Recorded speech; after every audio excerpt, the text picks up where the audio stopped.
Hi, Richard Rennie here, journalist with New Zealand Farmers Weekly. We've had a lot of queries, a lot of questions and a lot of concerns from our readers at Farmers Weekly about Waka Eke Noa and how sequestering carbon on farm and what it means for farmers, particularly for dry stock farmers who may not have the methane mitigation options open to them that dairy farmers may have once a methane inhibitor is developed that can be fed to cows on a daily basis. We've decided to take a deep dive into this.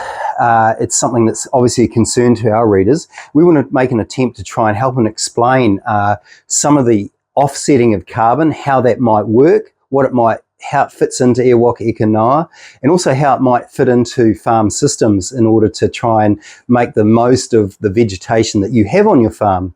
A big part of it is what's known as additionality.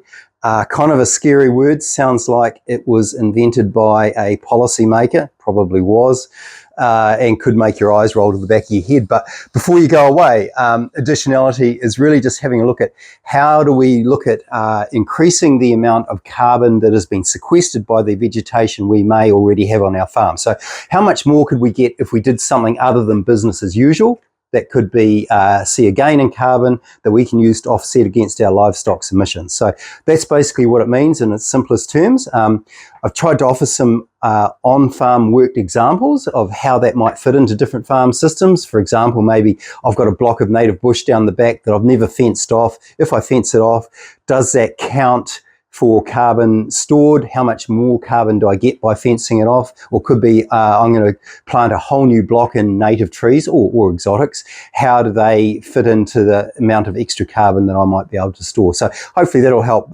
make it more real for farmers and our readers.